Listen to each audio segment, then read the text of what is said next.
ISIS leader Abu al-Baghdadi is taken out by the U.S. military, and apparently the media doesn't understand memes. My name is Sean Clinton, and this is the Guide to Freedom Show.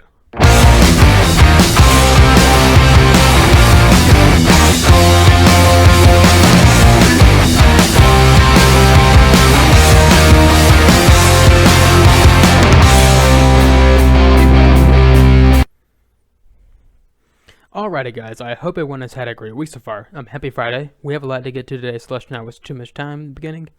So, we begin today with the ISIS leader Abu al-Baghdadi. I'm probably going to screw up that name several times. But on Sunday, this past Sunday, President Trump announced that he was taken out in a raid. And basically, here are the kind of details of the whole thing. This piece from the Daily Wire. President Donald Trump authorized a special forces operation targeting Abu Bakr al-Baghdadi, the leader of the Islamic terrorist group ISIS, and the military says that the ISIS leader was successfully killed during the mission. Admit reports on Saturday of U.S. military helicopters over Syria's northwestern Idlib province. A senior Pentagon official familiar with the operation and Army official briefed on the matter told Newsweek that Baghdadi was the target of the top secret operation in the last bastion of the country's Islamist domination opposition, a faction that has clashed with ISIS in recent years, Newsweek reported. A U.S. Army official briefed on the results of the operation told Newsweek that Baghdadi was killed in the raid. And the Defense Department told the White House that they had high confidence that the high-value target was Baghdadi, but further verification was pending. And it turns out that it was, after DNA testing, they found that it was Baghdadi. So what basically happened during the raid is, of course, they went in for the tent to gather this guy. And they killed several other kind of ISIS soldiers and all that, and then they chased him through the building and into a tunnel, into where he was backed into a corner, and that's when he had to bomb himself.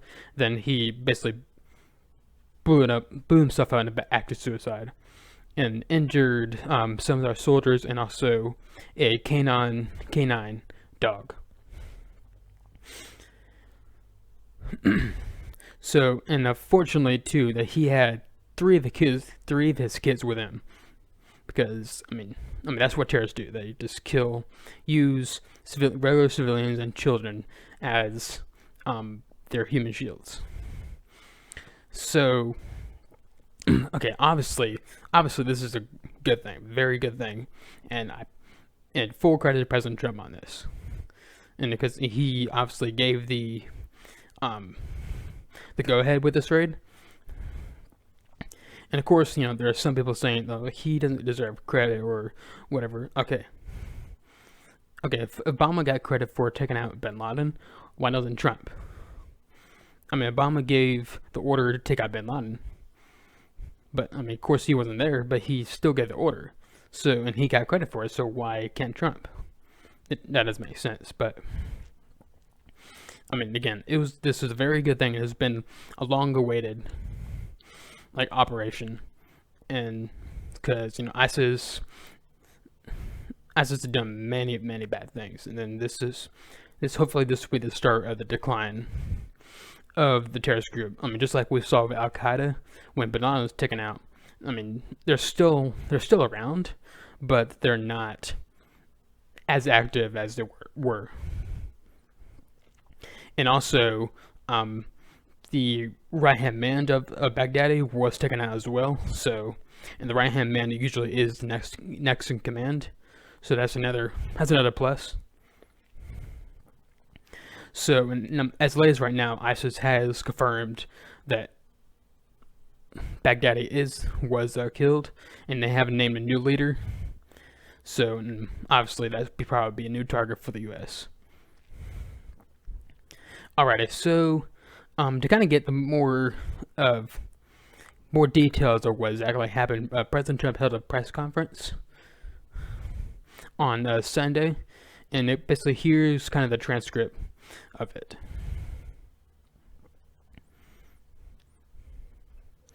Let's see. Yep. Okay, here we go. All right. Last night, the United States brought the world's #1 terrorist leader to justice. Abu Bakr al-Baghdadi is dead. He was the founder and leader of ISIS, the most ruthless and violent terror organization anywhere in the world. The United States has been searching for Baghdadi for many years.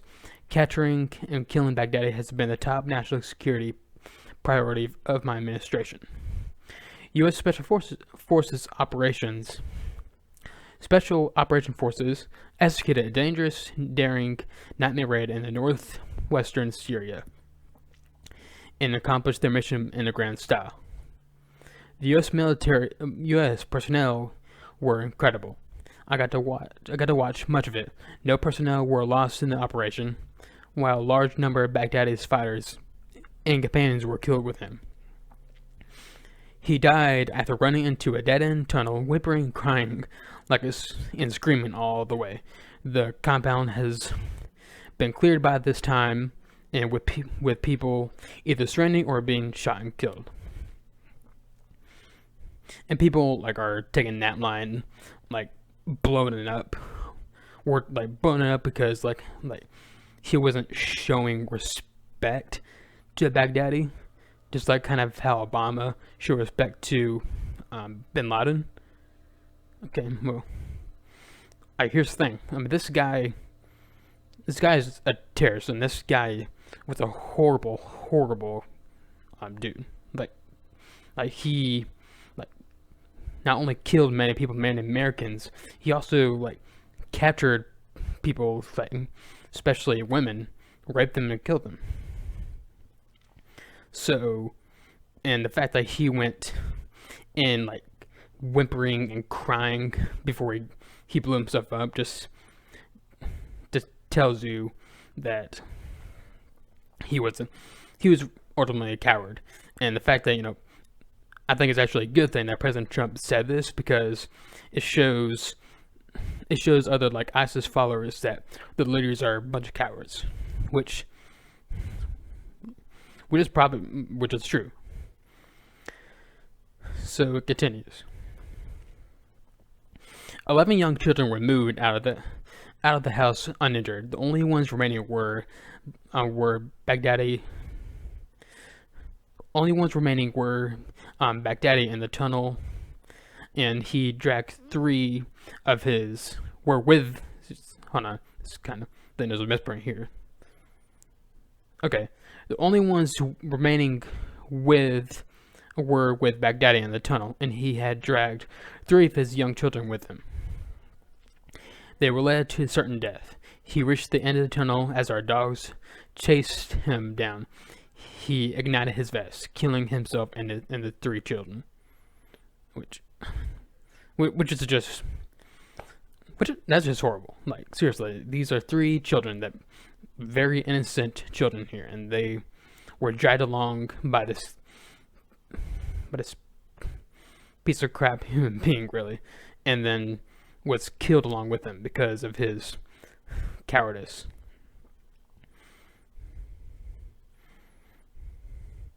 But again, this is how terrorists operate. They always use civilians, women and children, as human shields. And that's the same thing, even with Gaza, the Gaza Strip, and the Palestinians, and when they were Palestinian Authority or the Hamas, when they try to storm into Israel, they always send the civilians in first, because if a civilian of theirs gets killed, then it would be national news. So anyways, it continues. The thug who tried so hard to intimidate others spent his last moments in utter fear, in total panic and dread. Terrified of the American forces bearing down on him, we were in the compound for approximately 2 hours. After the mission was accomplished, we took highly sensitive material and information from the raid, much having to do with ISIS, origins, future plans, and things that we very much want. Baghdadi's demise demonstrates America's relentless pursuit of terrorist leaders and our commitment to the enduring and total defeat of ISIS, other terrorist organizations. Our reach is very long. As you know, last month we announced we recently killed Hamza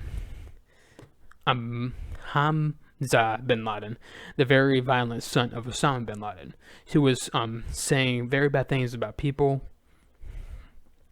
about our country, about our people, about our country, about the world. He was the heir apparent to Al Qaeda. Terrorists who oppress and murder innocent people should never sleep soundly, knowing that we will completely destroy them. These savage monsters will not escape their fate, and they will not escape the final judgment of God. This is Trump at his best right here. Like, and what he's saying is completely true. Like, the U.S. military is just spectacular. Like you wonder why people wonder why so many countries like Turkey, Iran are so afraid to kind of go after the U.S. This is why, because they know if they do, they'll be dead in seconds. And it's like descriptions of like how terrorists should not be sleeping soundly, or whatever, is completely true, because they shouldn't, because the U.S. is constantly after their leaders and them as well. So yeah, this was a very good speech by President Trump. So, and it continues right here. Baghdadi has been on the run for many years, long before I took office, but at my direction as Commander-in-Chief of the United States, we obliterated his caliphate 100%. And in March of this year, today's events are another reminder that we will continue to pursue the remaining ISIS terrorists to the brutal end. That also goes for other terrorist organizations. They are likewise on our sides. Baghdadi and the losers who worked with him, and the losers that they are, they had no idea what they were getting into. In some cases, they were very frightened puppies. In other causes, they were hardcore killers, but they killed many, many people. The murder of innocent Americans, James Foley, Stephen Sotloff, Peter Kazig, and Kyla Mueller, were especially heinous. And about Kyla Mueller right here, she was captured by ISIS, and then she was captured by Baghdadi himself, raped, and then killed. But one of the cool aspects about her story is that she was a Christian, and to the very end, that she didn't give up on her faith. Rather, she died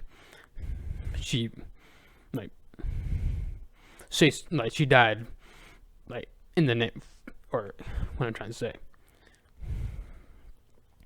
She died still not denying God and the Christ and all that. So that's really cool story. And also the raid was named after her too. The shocking publicized murder of a Jordanian pilot, a wonderful young man, spoke to the king of Jordan. They all knew him. They all loved him, who was burned alive in a cage for all to see.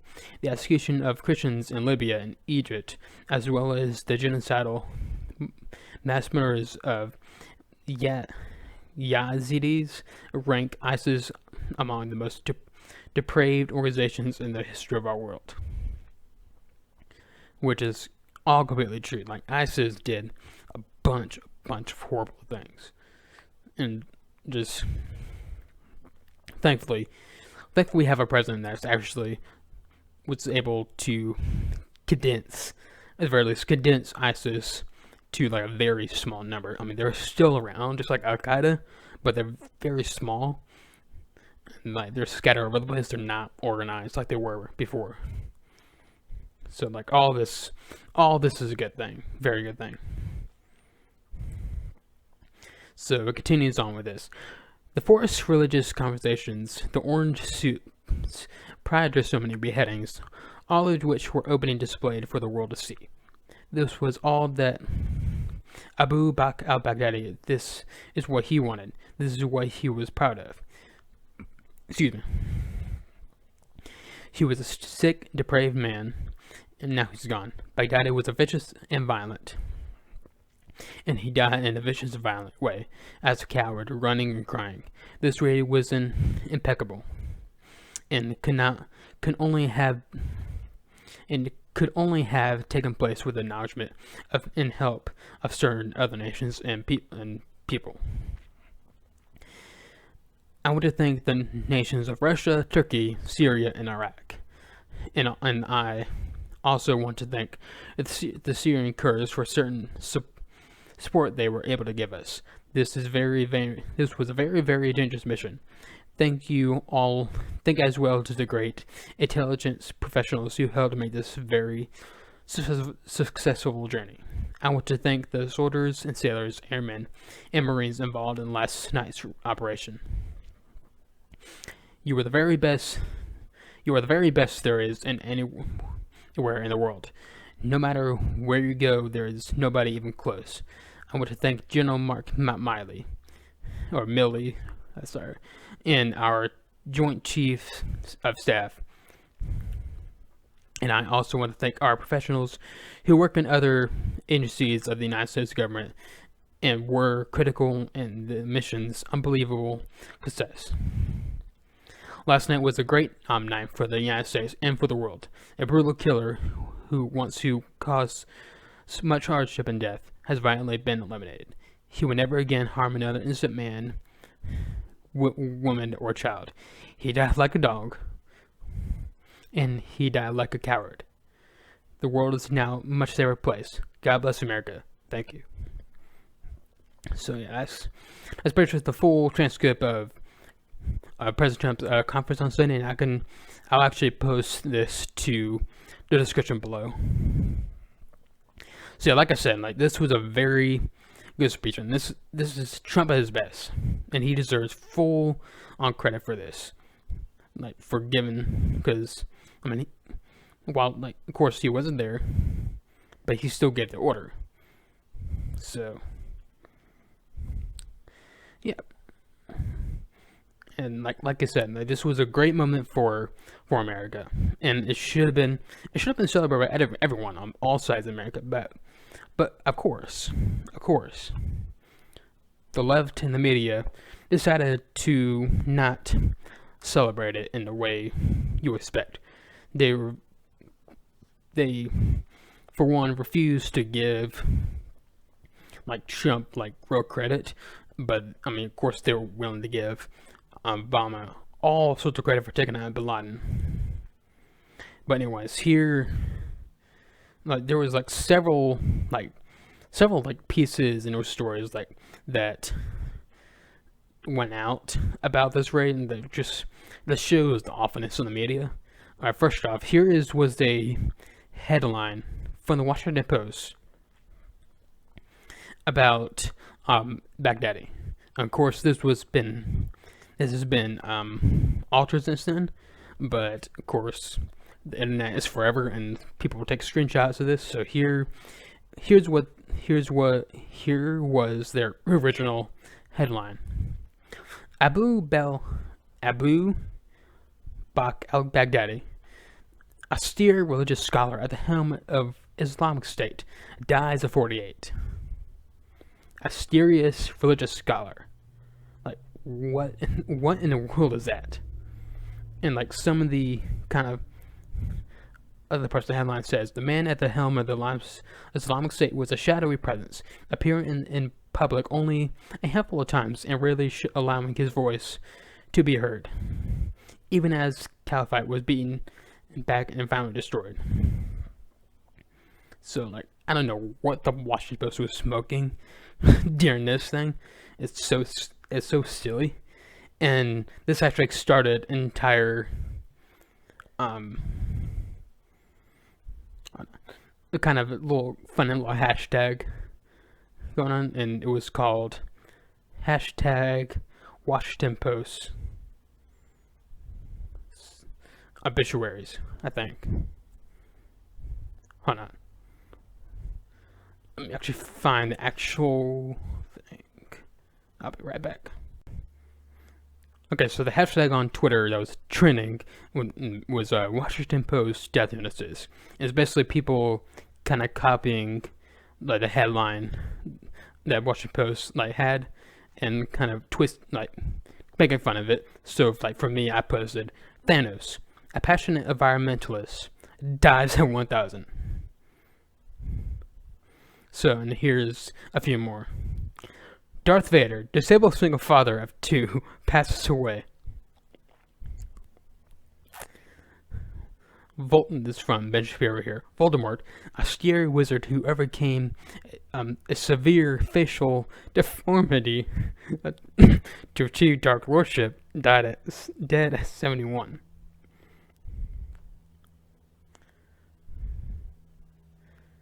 Yeah.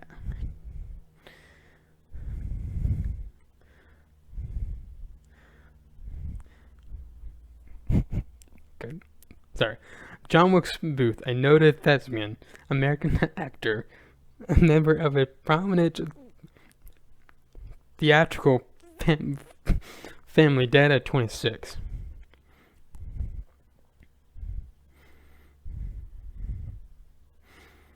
Jeffrey Epstein,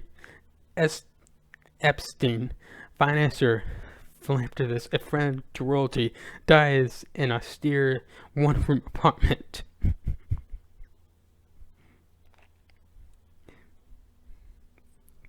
Excuse me.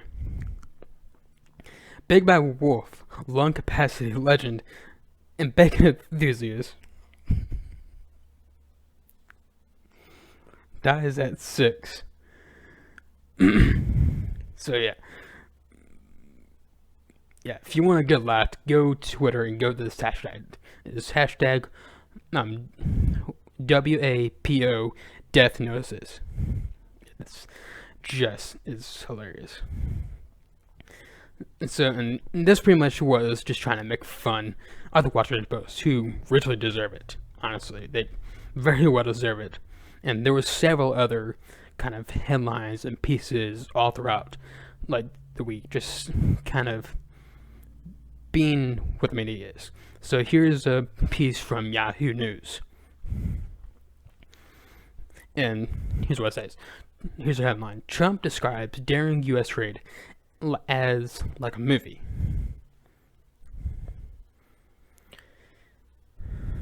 In a sit-in questions and answers Sunday after announcing the raid, Trump said that Baghdadi had been under surveillance for a couple weeks. As soon as confirmation came about his location, the raid by special forces swung into motion Saturday. A large group took part with 8 helicopters, and we had many other ships and planes. So basically, this whole place making fun of what President Trump said during the press conference. And one of the most annoying things about that they were saying, like, they were outraged by how Trump could describe the circumstances of how Baghdadi died. In my opinion, he should describe that, because it should show what terrorist leaders, what they should fear. Because either once the U.S. military finds you, you either have 2 options: you can blow yourself up like Baghdadi did, or be shot by American military. Either way, you're coming out dead. So, yeah, I think President Trump was in the right to describe the whole thing. Yeah, so I mean that continued on for the entire week, and this entire week, I mean, it's just been awful. Just been awful. And of course, I mean, like always. But here's where things get hilarious and just downright just pathetic at the same time. So during the raid, not only were, of course, we had the U.S. military, and we thank them for their service, obviously. And also there was they had a dog with them, and her name was Conan, I believe, and she was one of she also helped chase Baghdadi into the tunnel and bring him to his demise, and she was injured, but thankfully she has recovered. And so she has become like very famous on social media, and rightfully so. This is a very awesome dog. Like I also want a dog like this. Like how, like look at that. Like how you cannot like that dog? But that's a very nice dog right there. So basically, what happened was the Daily Wire basically made a meme about this, and what the meme was, if I can find it, here it is. It was basically a meme of President Trump giving him a medal of honor, but instead it was actually not the actual Medal of Honor, but it was a Medal of Honor. Because if you look in the picture right here, you'll see. Let me actually find a better picture. I'm sorry.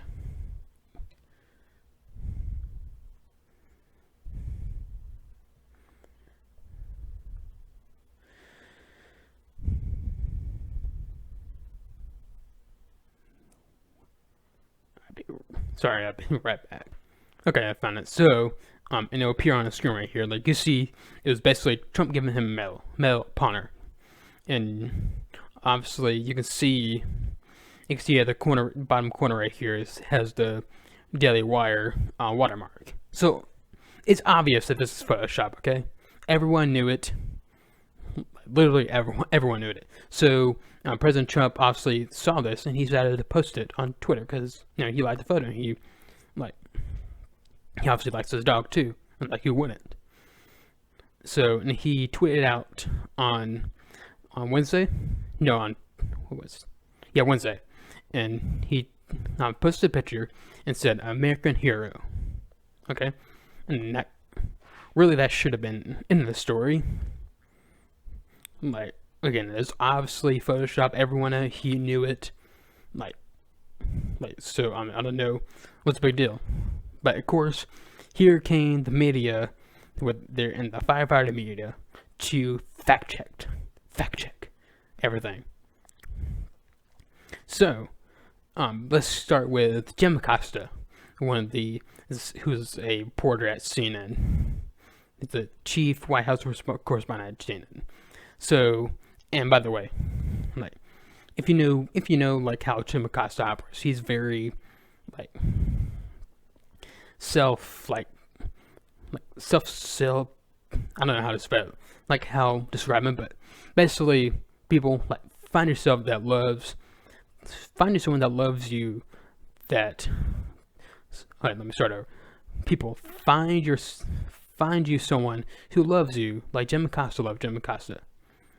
So, anyways, here's what he tweeted out. A White House official said, "The dog is not at the White House." You don't say. I'm like, okay, like what? I'm so confused. Like, was it not obvious? Like, do y'all not know memes or something? Like, that doesn't make sense. Then here comes the New York Times.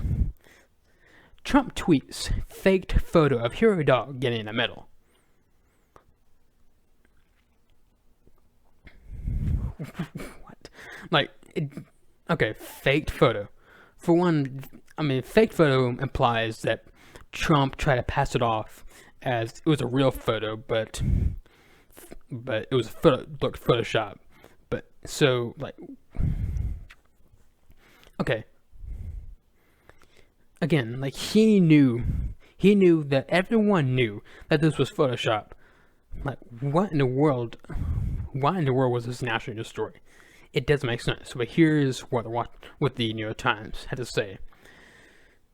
President Trump on Wednesday shared an altered photograph of himself placing a medal around the neck of the dog injured in the raid last weekend that led to the death of Abu Bakr al-Baghdadi, the Islamic State's leader.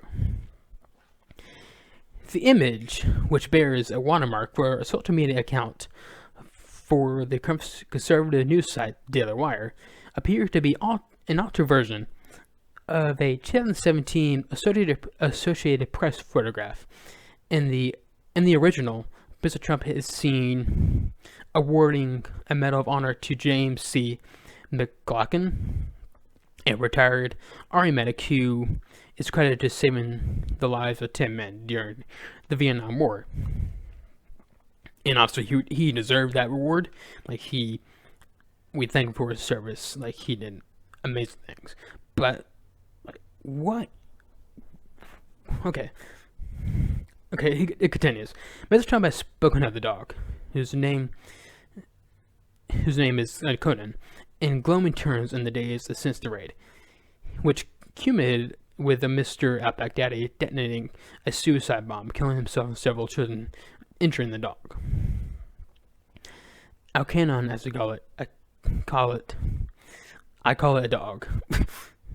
Our canon, as they call it, I call it a dog. Mr. Trump said on Wednesday, a beautiful dog, a talented dog, was injured and brought back.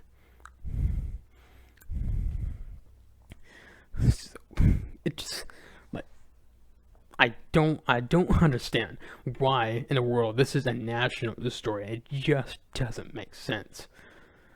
It really doesn't. Okay. So the New York Times then contacted Mr. McLaughlin, and then basically, and here's what he had to say about it. So, he was contacted and asked, have you seen the meme? He had not, but then the reporters, they're sent to him, and then what he said, he interpreted it as Mr. Trump recognizing the dog's heroism. He was not offended. In fact, he actually laughed and comparing the two images. So, okay, if the guy who got the medal in the original picture is not offended by this, that he actually liked the picture and all that, what in the world are we doing? It's so dumb that this is a national news story. So, and continuing on, here is a tweet right here from Scott Dworkin. Trump's Photoshop image disrespects all brave Americans who served in our military. It disrespects the Medal of Honor. It disrespects the person who won the award he photoshopped over. It disrespects the dog. And yes, it disrespects the hell out of at the American flag. What in the world? It does.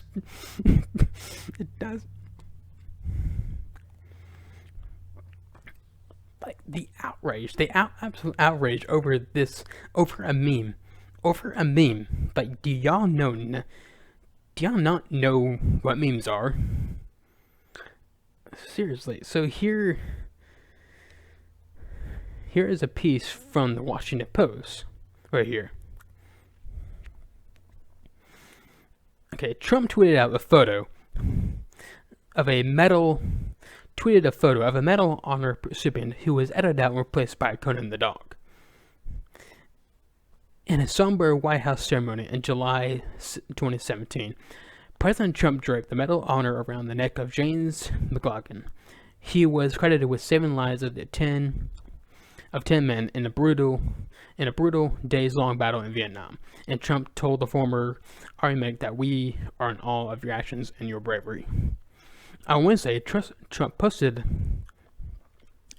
a photo of the moment with McLaughlin's image replaced. On Wednesday, Trump posted a photo of that moment with McLaughlin's image replaced by that of a dog. American hero, Trump tweeted, with a photo of the dog he said ran down Islamic State leader Abu al-Baghdadi in the Syrian tunnel before Baghdadi killed himself. The distinctive metal star of the medal was replaced with a paw print. Of course, because it was basically saying he got the Medal of Honor. Like, it's a meme. It's a freaking meme. The Trump and the Pentagon initially declined to release the dog's name, and later confirmed as Conan. But the canine has become a social media sensation after Trump tweeted a photo on Monday. Since then, the dog has been featured in countless memes. Conan also collided with a real-world moment after conservative news site Daily Wire tweeted an image with McLaughlin removed.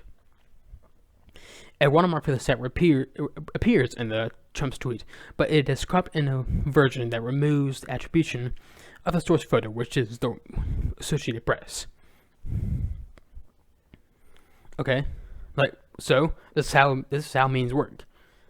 Like, because it was altered in such a way that, like, okay, but that would have indicated that it began as a legitimate news photo, raising the question of whether Trump or his staffer knew McLaughlin had been edited out.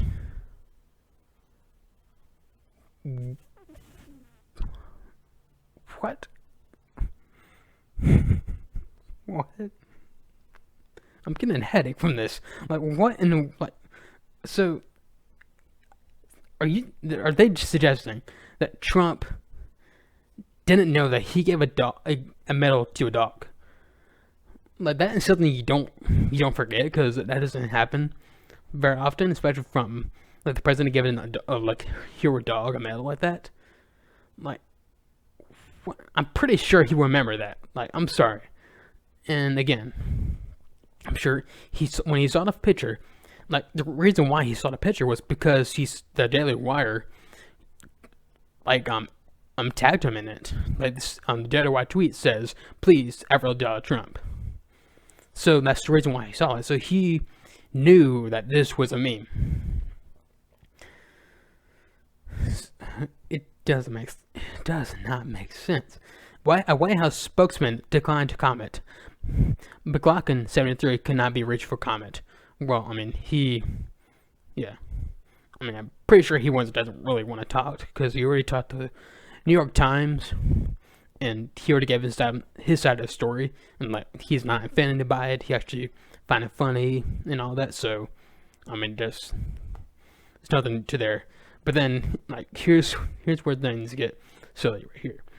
Jeremy Boring, the chief operating officer at the Daily Wire, dismissed email questions about whether the altered photo originated from his web publication. Okay, the fact that they try to contact Jeremy to see if it came from their site is stupid. Like, click on the freaking photo. You can go to the lower. Here's the photo again. Where is it?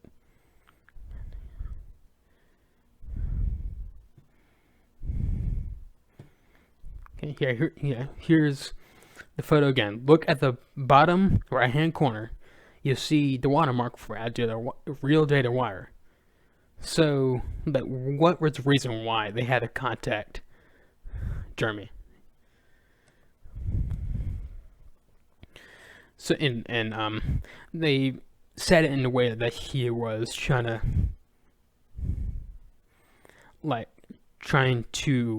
he was scared to, like, answer the questions from the reporter or whatever. It was a silly, but what they said right here is kind of a little false, actually, because Jeremy did respond to them, and I should pull it up, actually. Yeah. And but so he was emailed by the author of this article, which is Alex Horton. And, like, yeah, Jeremy had a hilarious response to this. Like, it was spectacular. And let me find it real quick. Okay, so here's the email that Alex sent Jeremy Boring. Hello. And by the way, this was posted on social media, so I'm not spewing. I'm giving out anything private or anything. This was on social media. You can go find it on like Ben Shapiro's page or whatever. Hello, I'm with the Washington Post, and wanted to get confirmation this photo originated with you, and if it did, that you digitally removed Medal of Honor recipient James McLaughlin and replaced him with a dog. Okay. What? Why? Like, was it not obvious from the photo? Like, there's the tweet that he put a link in the email. It was a link to a tweet by the Daily Wire, and with a photo from the Daily Wire that has the watermark of the Daily Wire on it. And Jeremy Boring is the COO at Daily Wire. So I think the answer is obviously yes. It's obviously yes. Okay, so here's what Jeremy had to say about it. And this is great. Alex, on the record, you got to be effing joking. Please quote me on that.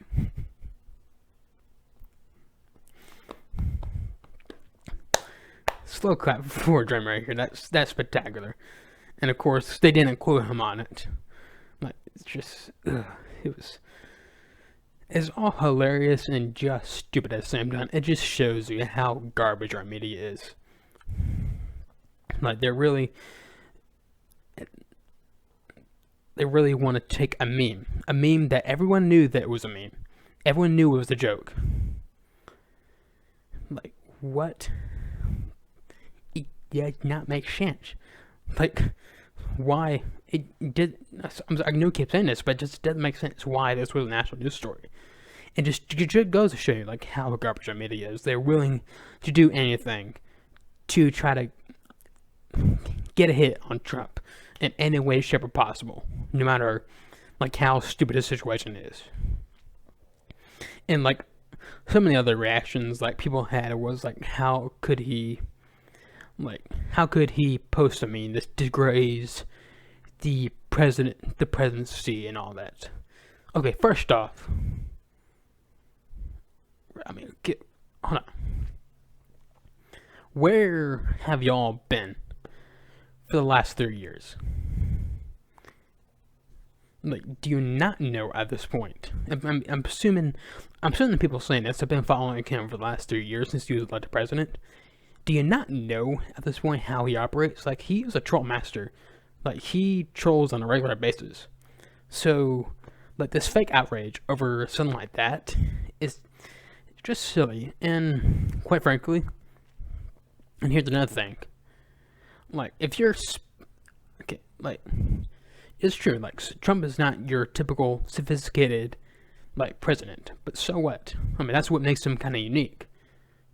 Of course, I do have some, like, he does have some problems, but, I mean, like, who doesn't? But still, he's not your average sophisticated president, and that's okay. And the fact that people act so shocked when he, like, posts memes or does a troll on Twitter or whatever, it doesn't make sense to me. It really doesn't. And, like, so what was, like, even more funny about this is that Trump then tweeted back at the Daily Wire, and here's what he said about it. Thank you, Daily Wire. Here's what he said. Thank you, Daily Wire. Very cute recreation, but the live version of Conan will be leaving the Middle East for the White House sometime next week, which is great. What will be even more awesome if he does actually give him a medal. Like, I want him to actually give him a little medal like this and post a picture, take a picture of it and post it on Twitter. That would be just spectacular. That would be awesome. Yeah, I mean, this is, again, Trump at his best. But, and, like, the past couple weeks has been not very good, President Trump. But this week has been very good. And then, Of course, that started with the taking down of al-Baghdadi, and of course the just awfulness of the media, like giving him more, making him more likable and all that. So, all right. So now that we got that out of the way, let's get into some scripture right here. And again, we're still in the book of John, and we'll be in John chapter 4.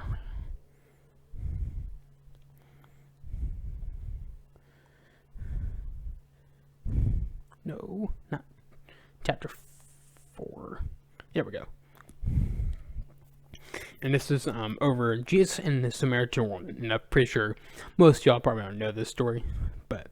And of course, if y'all want to follow along, you go right ahead. I do recommend following along. I mean, personally, I would, because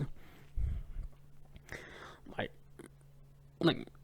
I can't, when I hear someone read something like this, like a book or something like that, I can't just sit there and listen. I always have to kind of look at it myself, because I can't process it right when I'm just listening to it, really.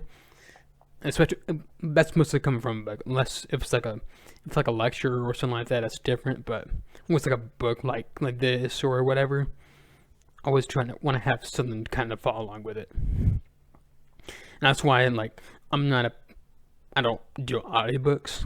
I rather just read the right book. But anyways, I mean, it's up to y'all. I know some of y'all have different. Some of y'all prefer audiobooks and all that. But anyways, I mean, okay, let's get back to it. So y'all can follow along, and I'll be in the New Living Translation if you want to kind of better follow along. Alrighty, so Jesus knew the Pharisees had heard about that he was baptizing and making more disciples than John. So Jesus instructed him to baptize them, his disciples did. So he left Judea and returned to Galilee. He had to go through Samaria on the way. Eventually, he came to the Samaritan village of Sychar, near the field that Jacob gave to his son Jacob. Jacob's well was there, and Jesus, tired from the long walk, sat wearily beside the well at noontime. Soon a Samaritan woman came to draw water, and Jesus said, "Please give me a drink of water." He was alone at the time, because the disciples had gone to the village to buy some food. The woman was surprised, for the Jews refused to have anything to do with Samaritans. She said to Jesus, "You are a Jew, and I am a Samaritan. Why are you asking me for a drink?" And it's important to know that there's always that term that goes around, like the Good Samaritan. I mean, this is where it originates from. But it is important to know that Samaritan at the time was kind of a phrase for people who were very looked down upon. Kind of like criminals, or like prostitutes, or just whatever. People who were just looked down upon by the general society. And it was basically almost forbidden for regular Jews to talk to them. So that's why she acts so surprised by this. That Jesus replied, "If you only knew that the gift God has for you, and who you are speaking to, you would ask me, and I would give you living water. But sir, you don't have a rope or a bucket," she said, "and this well is very deep. And where would you get this living water? And besides, do you think you're greater than our ancestor Jacob, who gave us this well? How can you offer better water than he and his sons and his animals enjoyed?" Then Jesus replied, "Anyone who drinks this water will soon become thirsty again. But those who drink the water I give will never be thirsty again. It becomes a fresh, bubbling spring within them, giving them eternal life." And this is a great illustration about what like how Jesus is fulfillment for our lives. Like we can try to get all sorts of cool things, like go like seek hobbies, go to school, or find the dream job, whatever, to get us fulfilled or whatever. But ultimately, that won't get us fulfilled. That won't quench our thirst for what we're looking for. But Jesus will give us fulfillment. He will quench our thirst. And it continues. Please, sir, the woman said, give me this water. Then I will never be thirsty again, and I won't have to come here to get the water. And then Jesus said, go and get your husband. And then she said, I don't have a husband. The woman replied, you're right. You don't have a husband, for you have had five husbands, and you aren't even married to the man you're living with now. You certainly spoke the truth. Sir, the woman said, you must be a prophet. So tell me, why is it the Jews insist that Jerusalem is the only place of worship, while we Samaritans claim it is here at the Mount Gerizim, where our ancestors worshipped? Jesus replied, believe me, dear woman, the time is coming when it will be no longer matter whether you worship the Father on this mountain or in Jerusalem. You Samaritans know very little about the one you worship, while we Jews know all about him. For salvation comes through the Jews. But the time is coming, indeed, is here now. And when true worshippers will worship the Father in spirit and in truth.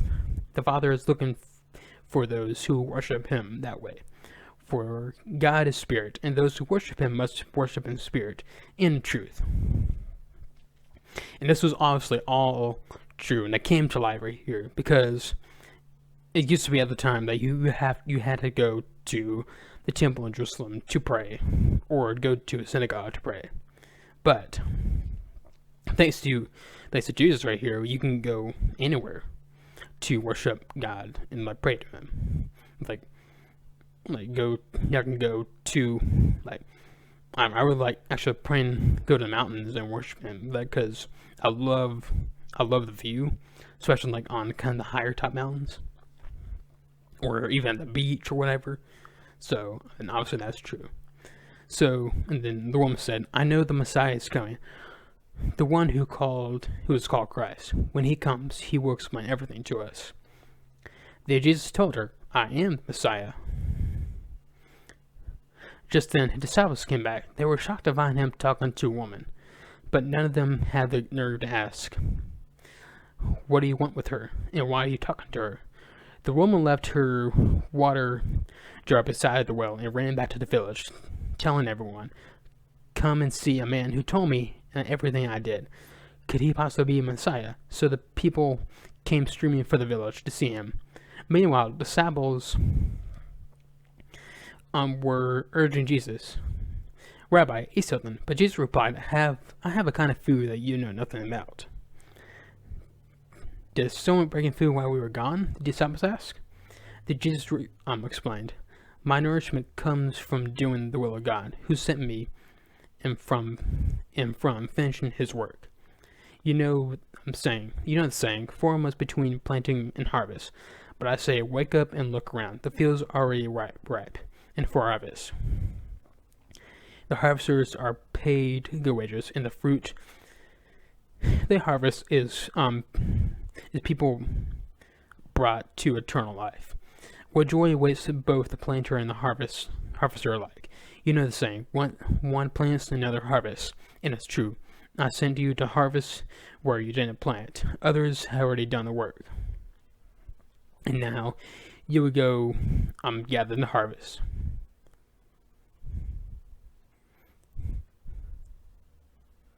And then many Samaritans from the village believed in Jesus because the woman had said, he told me everything I did, everything I ever did. When they came to him to see him, they begged him to stay in their village. So he stayed for 2 days, long enough for more to hear his message and believe. Then they said to the woman, now we believe, not just because what you told us, but because we have heard him ourselves. now we know that he is indeed the savior of the world. This was incredible right here, because this is one of the best things about Jesus right here. I mean, of course, like, he was, not only was he going after like the Jews and Israelites or whatever, but he was trying to go around to everybody, even like the people who are looked down upon in society. And like the fact that, the woman in here, the Samaritan woman, like, went out and told everybody about this, that illustrates how, like, we as Christians should be acting with our faith. So yeah. Yeah, I mean, this is an incredible storyline. It's used, like, a lot of times, like, how to treat others and all that, like when she gave him the water and all that. So, I mean, which is very true, but there's a deeper message right here, and it's really great. So, all right, next time we'll be finishing John chapter 4 from verse 43 to 54. So from this time around, we went from verse 1 to 42, which is kind of longer than I expected, but so what. Alrighty, so let's get into some good stuff and bad stuff. So some good stuff right here. Obviously yesterday was Halloween, so one of the really best things about Halloween was the movies, obviously. I mean, of course, obviously I don't trick-or-treat anymore. I used to, but one of my favorite things now about Halloween is the movies. And one of my favorite Halloween movies of all time is Hocus Pocus. It is hilarious. If y'all haven't seen it, please watch it. I mean, it airs every Halloween on Freeform, so, and you can probably rent it somewhere or whatever. But while people were celebrating Halloween or whatever, there was something else going on that day, yesterday, and it was the 500. So yesterday, about 502 years ago, Martin Luther nailed his 95 theses nailed the papers on the door of the church near him, and basically calling out the unbiblical doctrine of the Catholic Church at the time. It was, obviously, if you go back to the beliefs of the Catholic Church, at the time, even now, it does not follow what the Bible says whatsoever. And one of the biggest things that came out of this, one of his biggest things, like, there were 5 phrases that came out of this, and it's sola gratia. I'm probably butchering that very badly, but it's saved by grace alone. And you probably see have a picture right here in the corner. Saved by grace alone, through faith alone, in Christ alone, according to Scripture alone, for the glory of God alone, which is all true. Like, the Bible says that it's through grace alone that we are saved. We can. It's not by our works. We cannot.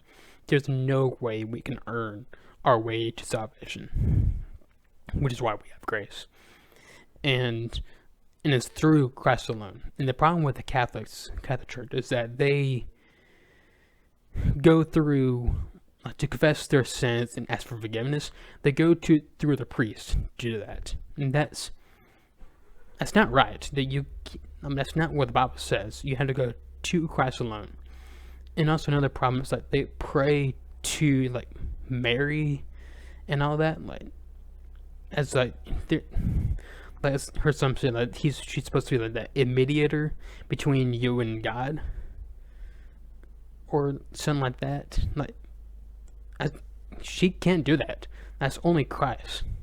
Like, Mary was very important, of course. She was very, very important in the story, but she like us, was a flawed human being that sinned. So And again, the Bible says nothing about her being the mediator.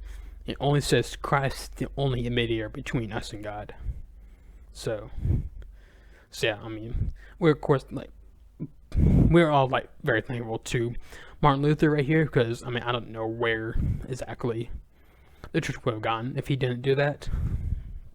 So, and it's through him, thanks to him, really, I think the church is better off today. And of course, there's still some problems, but we have a more accurate description of what the Christian faith should look like. Alrighty, so let's get into some bad stuff for the week. So yesterday, the House passed an impeachment resolution against President Trump, which is not an official impeachment, but it's as a resolution to start the impeachment hearings and all that. Excuse me.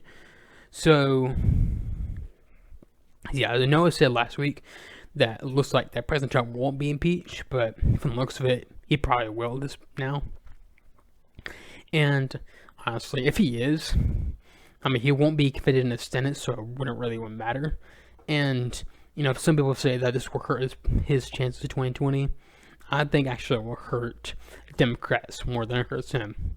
Because while their base wants him to be impeached, the American people overall are not down for this, because they've seen how the Democrats operate. They spent 2 years investigating him for alleged collusion with Russia that turned out not to be true at all. This is completely false, and they're saying they're going to impeach him over that.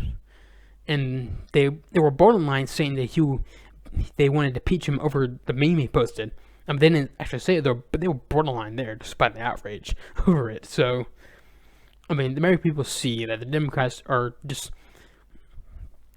they're not taking they're not taking this seriously. They're trying every way possible to get him out. And that's through an impeachment for no actual reason, so be it. So, yeah, I think this is going to hurt Democrats at the end. I just don't see how it doesn't. I don't see how this will hurt Trump. I think if he is impeached by the House, it would drive the base to come out in more fiery passion in 2020. But we shall see at this point. I mean, again, there's no reason why he shouldn't be impeached. I just don't see it. So, yeah, I think that's about all I have for today. So, okay, before we go, let's talk about a certain website on the interweb. Because you can always go to the store and find these products. Like if you want a certain political book, you can always go to the store and try to find it or whatever. But there's could be a possibility you can't find it. You have to wait. I mean, if that's the only store that carries it, you have to wait a while for it to come in. So honestly, why go over that hassle when you could just go to Amazon? Amazon has all sorts of products. You can find pretty much anything on Amazon, honestly. Literally anything. Besides maybe guns or whatever, or maybe a coffin, or I don't know. But you can find most things on Amazon. So some products I do recommend this week was Reasons to Vote Democrat for Democrats by Michael Knowles. And that's a hilarious, great book. I recommend y'all really getting that. That can be, Christmas is coming up soon. That can be a white elephant gift for your Democratic relatives or just to your friends, whatever. It's a great book. And I know I say every time I do this that it pains me to promote Michael Knowles, but for some reason I keep doing it. I don't know why, but I think it's because the book is too great not to promote it. But anyways, we also have Bullies by Ben Shapiro, and that's also a great book. I recommend y'all checking that out, and it really goes into how the left operates, and they use social media, like use social media mobs and all that to try to intimidate the right and to get them off the air. So, and also, and if you're looking for kind of some commentaries on the Bible or whatnot, just all kind of stuff like that, one good book I do recommend is The Great House of God by Max Lucado. And one of the coolest things about this book is that it basically goes through the Lord's Prayer. And, the Lord's Prayer is like, Our Father, who art in heaven, hallowed be thy name, and all that. So, and it goes through section little by little of the Lord's Prayer. Like the first chapter is literally Our Father. It kind of explains like the importance of that and all that good stuff. So it's a really good book, and I recommend y'all buying that. And of course, you got the Latest Tears mug. You got some T-shirts, like from some pro-life T-shirts from the Day of Wire, or if you want the Trump 2020 T-shirt or something. And I'll have the links to these products in the description below. Otherwise, y'all like, share, and subscribe, and I'll see y'all next week. My name is Sean Clinton, and this is the God of Freedom Show.